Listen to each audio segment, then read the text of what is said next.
Imagine walking into a supermarket without barcodes. Every item, milk, bread, candy would, need to be written down by hand. Long lines, human errors, and chaos at checkout. But before barcodes simplified everything, humans had other clever and, sometimes strange ways of tracking goods. Today, let's explore the fascinating history of how we kept track of products before the barcode revolution. Long before stores, people bartered goods. Tracking wasn't about shelves, it was about memory. A farmer remembered how many sheep he traded. A potter knew how many bowls he gave in exchange for grain. But memory isn't perfect. So humans created tools to record, the earliest tracking device. Clay tokens in Mesopotamia, over 5,000 years ago. Farmers molded little token shapes for sheep, jars, or grain. They sealed them inside clay envelopes called bulla. Each token represented a transaction, a promise, or a stored record.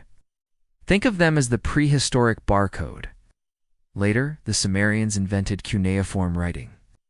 Now, instead of tokens, they could scratch marks on clay tablets.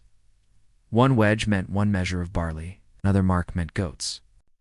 This was bookkeeping, one of humanity's first attempts at inventory control.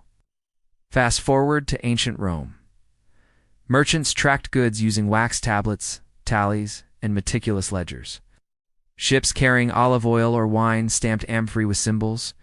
These marks showed origin, quality, and ownership. A form of branding and primitive labeling. Medieval Europe carried on the system with tally sticks. A wooden stick was cut in half.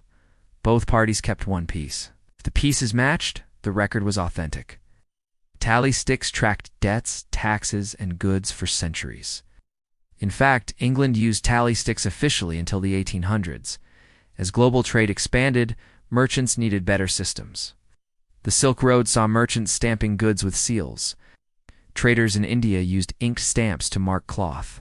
In China, chop marks were engraved on silver ingots to show authenticity. These early marks acted like guarantees, a trust system across borders. The rise of paper bookkeeping exploded. Merchants in Renaissance Italy pioneered double-entry accounting. Every transaction had 2 sides, debit and credit. This method allowed merchants to track vast networks of goods and money. It was the invisible system behind Europe's growing trade empires.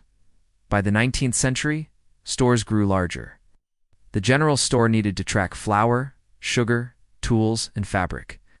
Ledgers filled with handwriting became the backbone of commerce. Shopkeepers memorized regular customers' habits. But the system was slowed. Mistakes were common. Enter price tags. In the 1860s, Quakers in Philadelphia introduced fixed prices.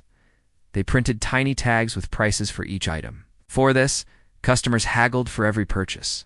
Price tags standardized trade and made bookkeeping easier. Then came mechanical innovation. James Ritty, a saloon owner, invented the first cash register in 1879. He called it the incorruptible cashier.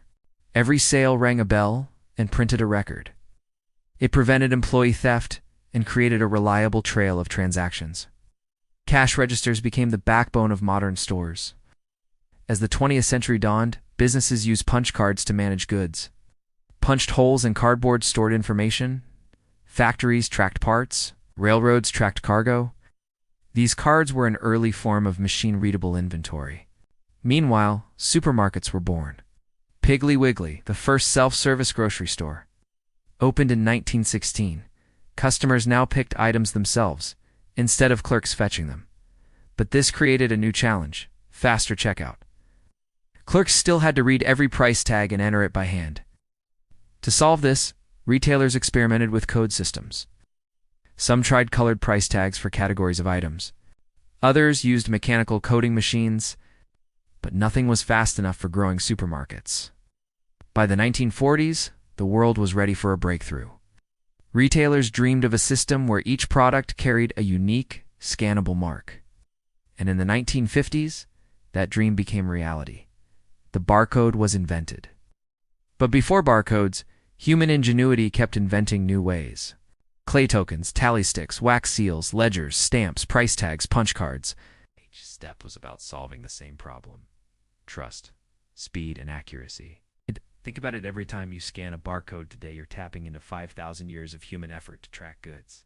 It's from clay tablets to digital scanners, it's the same mission. The need to know what we have, where it is, and who it belongs to. So next time you breeze through a self-checkout, remember this journey. Because without clay tokens, tally sticks, and ledgers, barcodes might never have existed. And here's a question for you. What do you think the future of tracking goods will be? Are RFID chips in every product? Invisible digital tags? Or something we can't even imagine yet? Let me know your thoughts in the comments below. And if you enjoyed this journey through history, don't forget to like the video, subscribe to Flashback Facts, and share it with friends who love history. Because history isn't just in books, it's in every item we touch, every product we buy, and every barcode we scan.